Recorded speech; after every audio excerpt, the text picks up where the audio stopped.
Assalamualaikum warahmatullahi wabarakatuh. Selamat berjumpa kembali dengan saya Fatul Arifin. Kali ini saya akan membawakan beberapa materi yang sudah dipaparkan di awal perkuliahan, diantaranya tentang logika dan proposisi.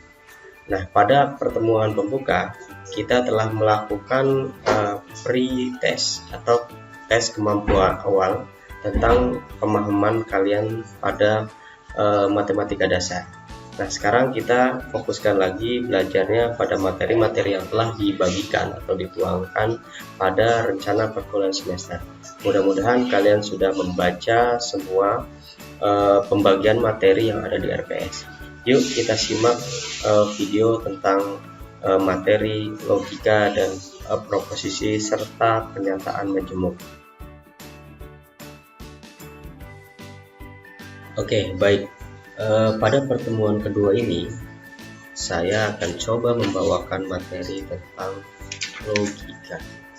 Nah, tentunya kalian sudah sedikit banyak tahu apa itu logika. Dan pada pertemuan pertama kita coba membahas sedikit tentang apa itu logika dan apa bagian-bagian dari logika. Oke, Nah, sekarang coba Anda pikirkan lebih dahulu dalam benak Anda, apa itu logika? What the meaning of logika? Kemudian yang kedua, apa yang dimaksud dengan proposisi? What the meaning of proposisi? Nah, silahkan kalian pikirkan lebih dahulu, apa itu proposisi? Apa itu logika? Oke, baik. Kalau sudah Anda temu jawabannya, mari kita lihat apa itu pengertian dari logika dan apa itu pengertian dari proposisi. Nah, ini ada beberapa pengertian dari logika ya. Yang pertama, logika itu merupakan dasar dari semua penalaran atau reasoning. Jadi penalaran itu kan kaitannya dengan pemikiran-pemikiran kita. Pemikiran yang kita ambil sebuah kesimpulan, itu namanya penalaran. Nah, kemudian yang kedua, penalaran didasarkan pada hubungan antara proposisi atau pernyataan. Ingat ya, pernyataan bukan pertanyaan. Jadi penalaran ini didasarkan pada hubungan ada proposisi itu atau suatu pernyataan. Yang ketiga, pengertian yang utama bahwa logika adalah pengkajian untuk berpikir secara sahih. Ini menurut Surya Sumantri. Nah, ini dari pengertian penalaran itu berdasarkan pada hubungan antara proposisi, nanti diambil sebuah kesimpulan proposisi atau pernyataan itu benar atau salah. Nah, di sini kita lihat pengertian dari pernyataan atau proposisi. Jadi, proposisi atau pernyataan itu adalah sebuah kalimat deklaratif yang bernilai benar, true, atau salah, false, tetapi tidak keduanya. Apa kalimat deklaratif itu? Jadi, deklaratif itu adalah sebuah kalimat berita gitu. Jadi, pengdeklarasian bahwa contohnya misalkan hari ini adalah hari Selasa gitu. Nah, itu kan berarti sebuah berita, sebuah kalimat deklaratif. Nah, ini tentu ada nilainya. Nilainya itu bisa benar, bisa salah. Kalau saya menyebutnya di hari Sabtu, nah itu berarti nilainya adalah salah pernyataan tersebut atau proposisi tersebut. Tapi kalau kita menyebutnya di hari Selasa, benar gitu kan. Nah, berarti pernyataan tersebut adalah benar bahwa hari ini adalah hari Selasa.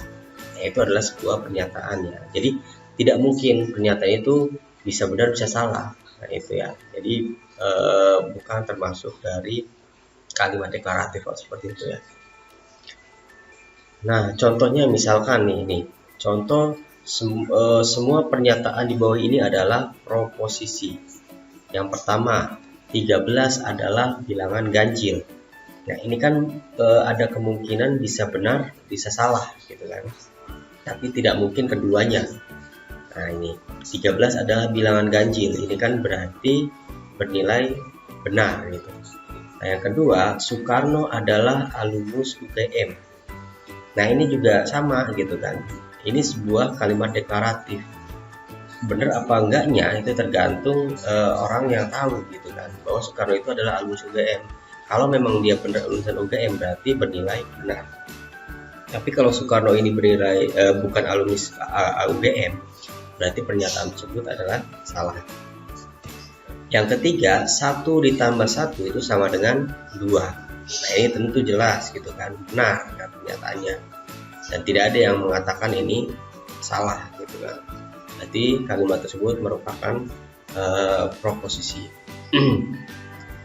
Yang keempat, 8 lebih besar sama dengan akar kuadrat dari 8 ditambah 8. Nah, coba 8 lebih besar sama dengan akar kuadrat 8 tambah 8. 8 tambah 8 itu sama dengan 16. Jadi kalau kita menarik kesimpulan atau 8 tambah 8 itu 16 akar kuadratnya adalah 4. Benar apa salah? 8 itu lebih besar sama dengan. Nah, kalau dia lebih besar berarti bernilai benar. Tapi kalau ada sama dengannya ini bernilai salah, karena 8 itu lebih besar dari akar kuadrat dari 8 ditambah 8 atau 4 ya. Nah, selanjutnya ada monyet di bulan. Nah, ini juga suatu pernyataan atau proposisi. Nah, benar apa salahnya? Harus ada yang membuktikan gitu. Jika tidak ada berarti pernyataan ini salah. Kemudian yang ke-6, hari ini adalah hari Rabu. Nah, itu sama dengan tadi ya, contoh yang tadi.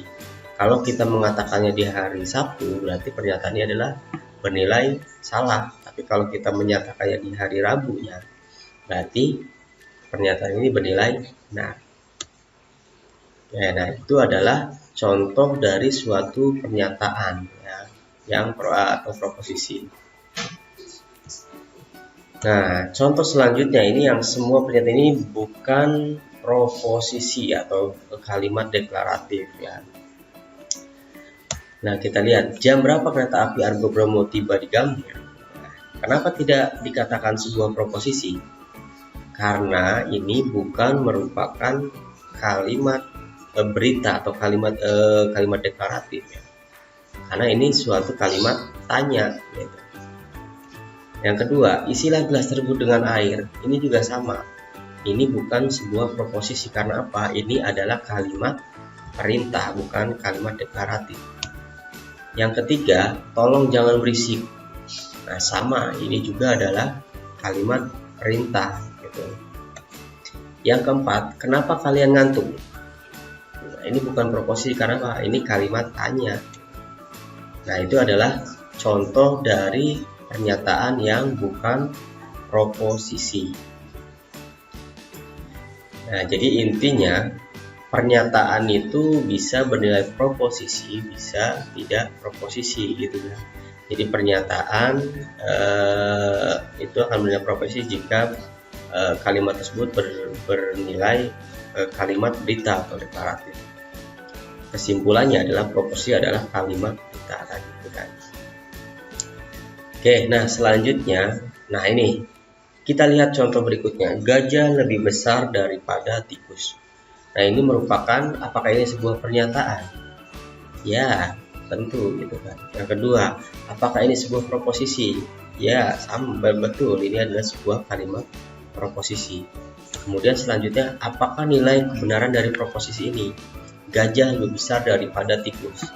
Berarti nilai kebenarannya adalah benar atau betul atau true gitu kan. Karena memang gajah itu lebih besar daripada tikus. Oke, nah selanjutnya kampus UIN terletak di Jakarta. Nah, ini kampus UIN terletak di Jakarta. Nah, apakah ini sebuah pernyataan? Tentu betul gitu kan. Karena ini sebuah kalimat berita. Apakah ini sebuah proposisi? Ya, betul, sama. Ini adalah sebuah proposisi. Nah, kemudian apakah nilai kebenaran dari proposisi ini? Nah, tinggal kita menarik kesimpulan sebenarnya kampus UIN ini terletak di Jakarta atau di Banten gitu. Nah, kalau kita menganggapnya sesuai dengan lokasi geografis, ya salah gitu. Karena UIN Jakarta itu tidak terletak di Jakarta, melainkan di Tangerang Selatan atau Banten. Nah, selanjutnya ada bilangan negatif X hingga 3X plus 10 sama dengan 4. Nah, kita lihat coba.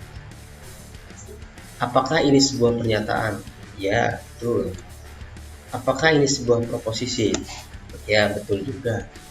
Selanjutnya, apakah nilai kebenaran dari proposisi ini? Benar apa salah? 3X plus 10 itu sama dengan 4. Nah, ini juga masih tanda tanya. Silahkan dihitung apa bilangan negatif X.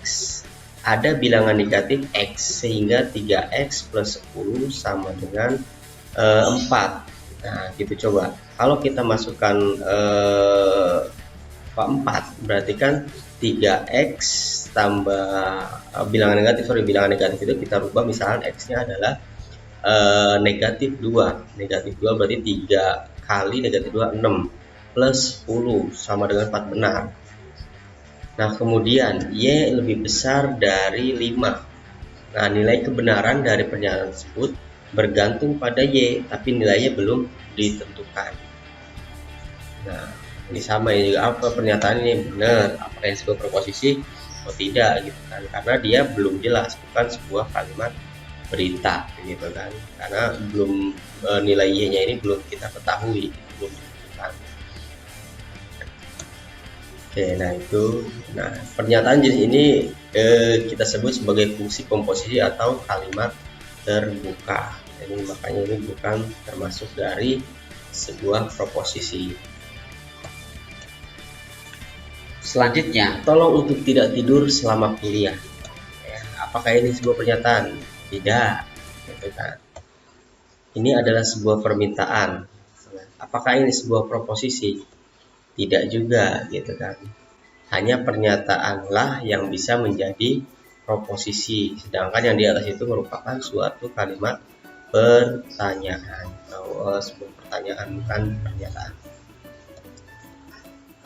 Nah, selanjutnya kita akan belajar notasi dan nilai kebenaran. Setelah kita mengetahui apa itu logika, kemudian proposisi, dan ciri-ciri seperti apa proposisi, selanjutnya kita akan mempelajari notasi dan nilai kebenaran. Nah, proposisi ini dilambangkan dengan huruf kecil biasanya, P, Q, R gitu kan. Nah, yang pertama ada yang namanya kebenaran faktual. Apa sih kebenaran faktual itu? Contoh misalkan, pada hari ini adalah hari ini P, hari ini hari Senin. Kemudian Q-nya saya belajar matematika dasar. Nah, kita lihat nilai kebenaran sangat tentatif, tergantung pada keadaan di saat pernyataannya diungkapkan, seperti yang tadi saya jelaskan. Nah, ini yang kita sebut dengan kebenaran faktual, tergantung kapan kita menyatakannya gitu. Jadi kalau kita menyatakannya hari benar, hari Senin, ya kemudian kita belajar matematika dasar gitu kan, berarti keduanya adalah bernilai benar gitu. Benar gak kita sedang melaksanakan belajar matematika dasar gitu? Benar gak belajarnya itu pada saat hari Senin? Nah, ini yang disebut kebenaran faktual, sesuai waktu yang kita laksanakan.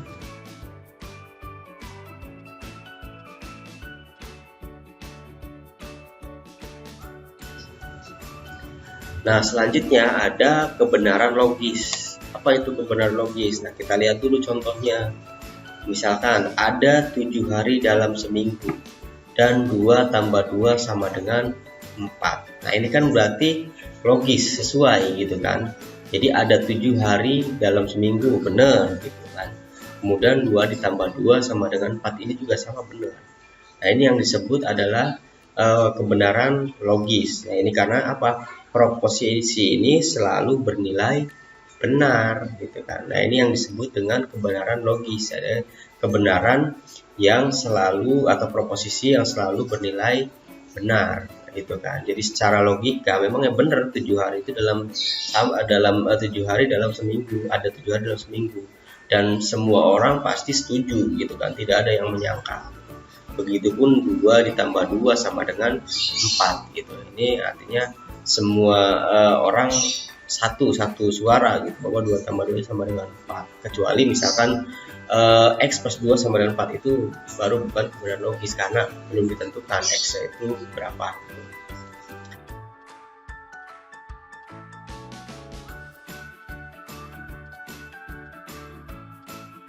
Oke, selanjutnya ada perangkai dasar dan tabel kebenaran. Nah, perangkai dasar, apa sih perangkai dasar itu? Kita lihat. Jadi perangkai dasar itu yang sebelumnya kita pelajari dulu ya. Jadi ada ingkaran, ada konjungsi, ada disjungsi, ada implikasi, ada diimplikasi. Nah, yang pertama akan kita bahas adalah ingkaran. Apa itu ingkaran? Nah, ingkaran bisa didefinisikan, atau kalau kalian melihat buku yang dipakai gitu kan. Jadi ingkaran itu misalkan P adalah suatu pernyataan, maka ingkaran P dilambangkan dengan lambang negasi ya. Jadi kalau ada tanda seperti ini disebut dengan negasi ya. Ini negasi. Nah, dibaca tidak atau bukan P. Atau ini dibaca dengan bukan P atau negasi P atau tidak P.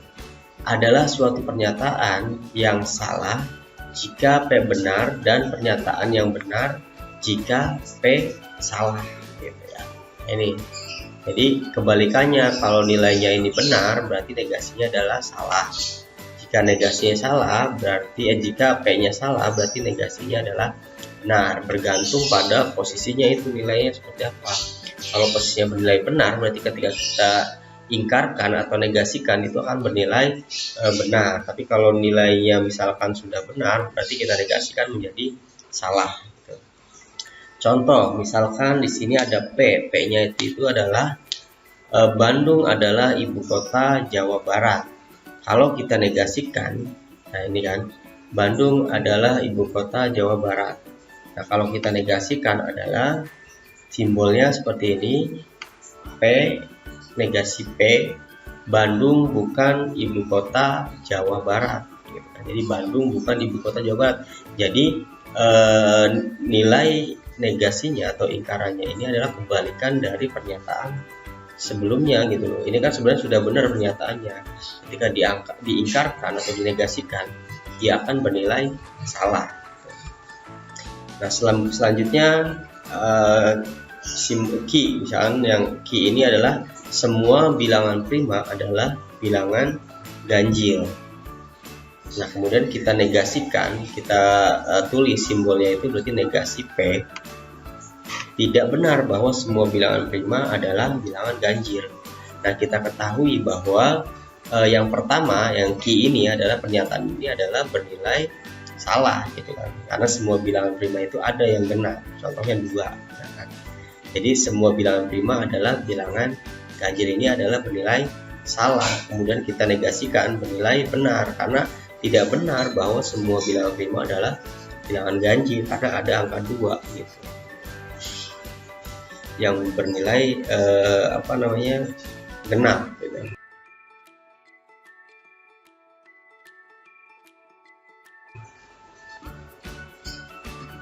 Nah ini kalau kita lihat tabel kebenarannya, tabel kebenarannya itu adalah misalkan P itu benar maka negasinya itu salah. Jika P-nya salah berarti negasi P-nya adalah benar. Bolak-balik aja gitu.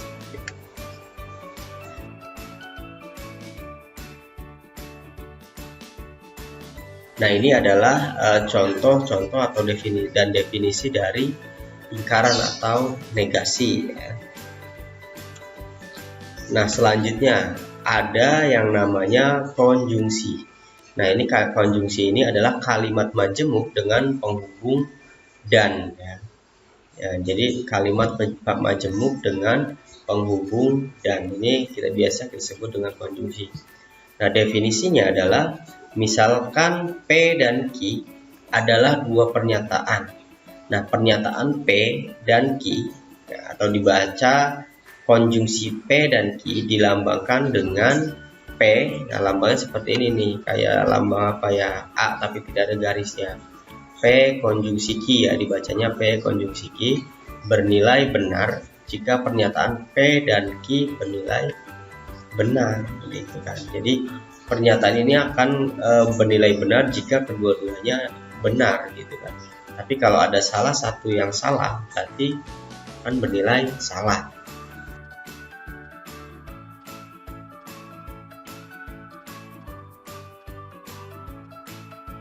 Contoh misalkan, untuk nilai P-nya adalah Hasna sedang belajar. Nah, kemudian Q-nya Hasna mendengarkan musik. Nah, ini juga bentuk dari kebenaran faktual, benar apa enggak Hasna sedang belajar ini. Berarti kalau kita lihat misal P dan Q, nah, kalau kita susun berarti kan Hasna sedang belajar dan mendengarkan musik. Ini sesuai dengan kondisinya, bener nggak Hasna ini belajar dan mendengarkan musik gitu.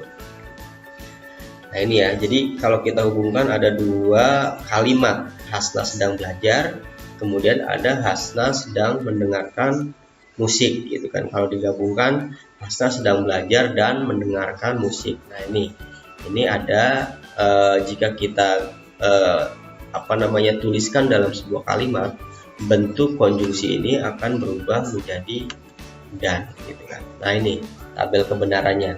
Nah di sini kalau kita melihat definisinya, berarti kan jika kalimat tersebut atau P dan Q ini akan bernilai benar jika kedua pernyataan ini bernilai benar, P dan Q-nya itu benar. Contoh misalkan nilai P-nya benar, Q-nya benar, maka konjungsi dari P dan Q ini adalah benar, gitu kan.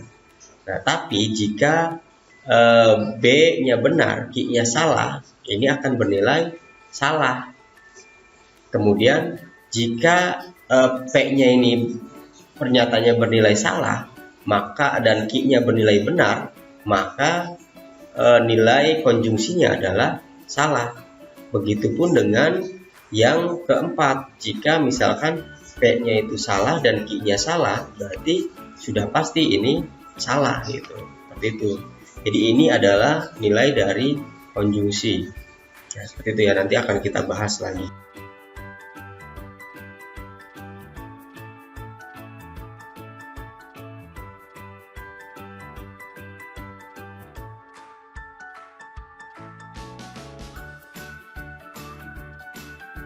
Ya. Nah, yang ketiga ada namanya disjungsi. Jadi disjungsi ini adalah kalimat menjemuk dengan penghubung atau ya.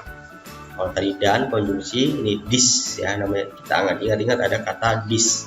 Dis itu berarti ada pilihan atau ini kan. Nah, definisinya apa? Misalkan P dan Q adalah dua pernyataan P dan Q atau disjungsi P dan Q dilambangkan dengan P V ini ya. Kalau tadi kan ke atas bentuknya kalau konjungsi. Kalau disjungsi ke bawah. Nah, ini bernilai benar hanya jika sekurang-kurangnya satu pernyataan bernilai benar. Nah, ini dibaca atau P atau Q atau P disjungsi Q. Ini bernilai benar. Nah, ingat-ingat. Ini kalau disjungsi, kalau tadi kan syaratnya konjungsi itu kalau kedua-duanya bernilai benar. Nah, dia akan bernilai benar gitu kan konjungsinya. Jika misal P dan Q-nya harus syarat mutlaknya itu adalah kedua-duanya harus benar. Kalau salah satunya salah atau kedua-duanya salah untuk konjungsi ya, berarti dia salah. Nah, ini untuk konjungsi ini. Jadi harus kedua-duanya benar. Ya, jadi syarat mutlaknya adalah kedua-duanya benar. Jika salah satunya yang salah atau kedua-duanya salah, maka untuk tabel P-nya ini, tabel konjungsinya, dia akan bernilai salah. Nah, tapi disjungsi ini punya definisi lain. Nah, kalau disjungsi ini harus minimal satu yang benar itu akan bernilai benar. Jadi dia itu akan bernilai salah jika kedua-duanya salah. Gitu.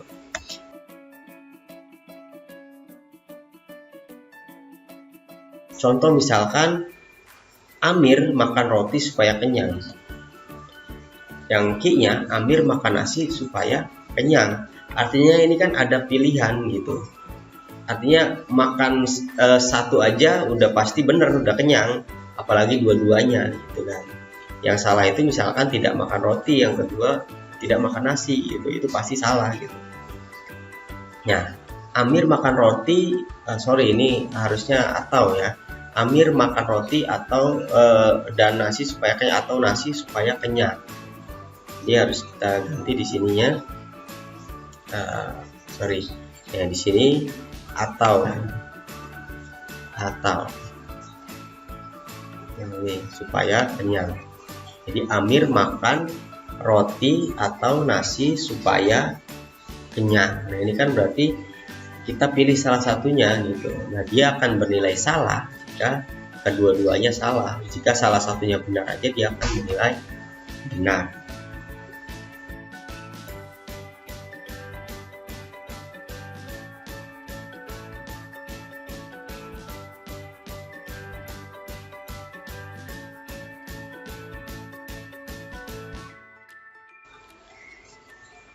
Oke, kemudian selanjutnya ada yang namanya implikasi.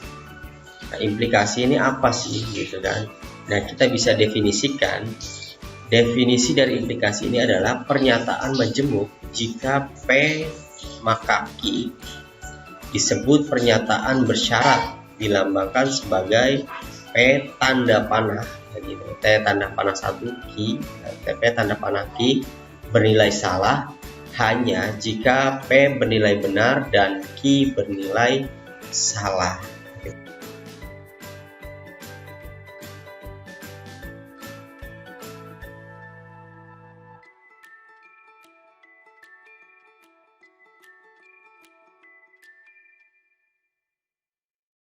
Kita lihat contohnya. Nah, di sini ada pernyataannya, dia itu akan bernilai salah jika P-nya itu bernilai benar dan Q-nya itu bernilai salah. Sisanya itu benar semua, walaupun kedua-duanya salah gitu ya. Nah, contohnya Amir rajin belajar, kemudian yang Q, Amir lulus ujian. Nah, kita lihat di sini hubungan implikasinya. Jika Amir rajin belajar, maka Amir lulus ujian, gitu kan? Jika Amir rajin belajar, maka Amir lulus ujian. Nah, contoh lainnya, misalkan ini kan berarti keduanya benar nih, benar atau benar ya. Jika Amir rajin belajar, maka Amir lulus ujian. Ini dia akan bernilai benar.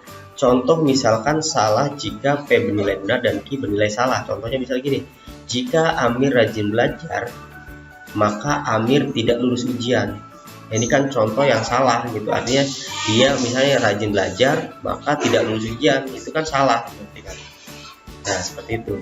Kalau salah-salah, misalnya contoh ini, jika Amir tidak rajin belajar maka Amir tidak lulus ujian, itu juga benar pernyataannya gitu. Karena kalau dia tidak rajin belajar pasti dia tidak lulus ujian gitu.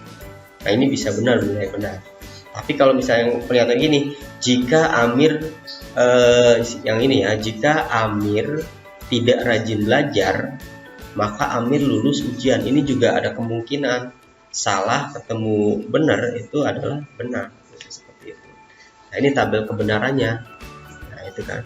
Jika B ketemu B maka benar, B ketemu salah maka salah. Sisanya adalah benar. Itu ya. B ketemu B benar, S ketemu B benar, S ketemu S benar. Ini contoh dari kalimat implikasi yang bernilai benar.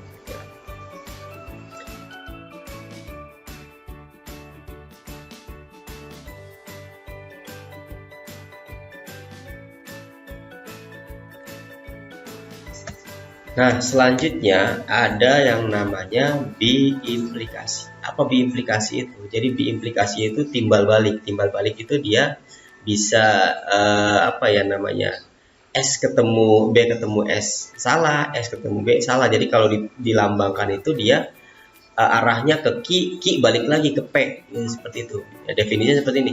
Misalkan P dan Q adalah dua pernyataan. Nah, pernyataan P jika dan hanya jika dibacanya ya.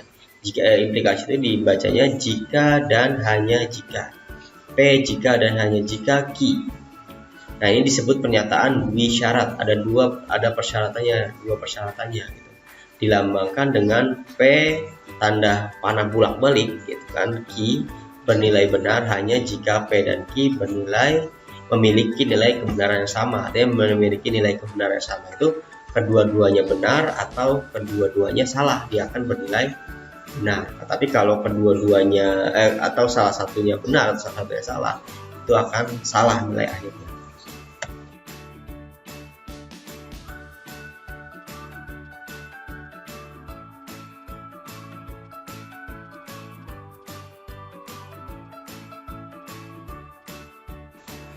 Nah, contohnya misalkan P-nya Ali mahasiswa UIN Jakarta. Kemudian Q, Ali lulus ujian masuk. Nah, kita lihat.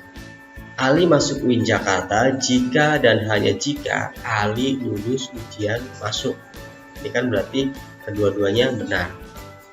Nah, tabel kebenaran seperti ini. Tadi kan syarat itu dia akan menilai benar jika memiliki nilai kebenaran yang sama. Nilai kebenaran yang sama itu adalah BB atau SS, dia akan bernilai benar.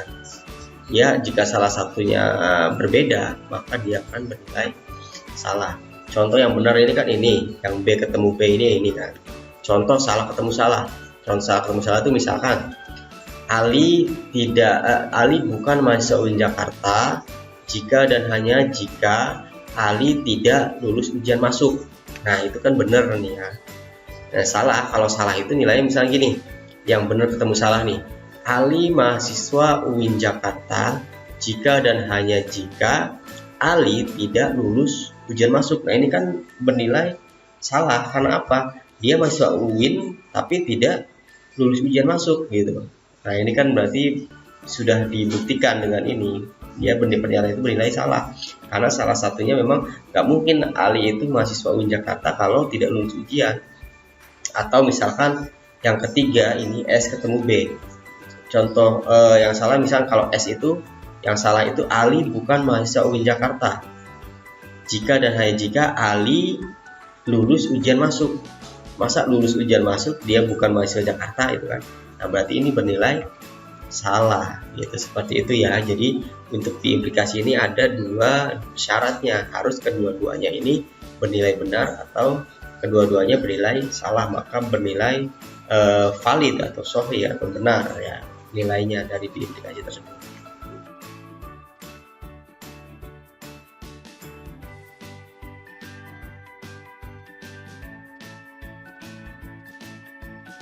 Oke, baik, perkuliahan pada minggu ini semoga apa yang sudah saya jelaskan dapat dipahami oleh kalian.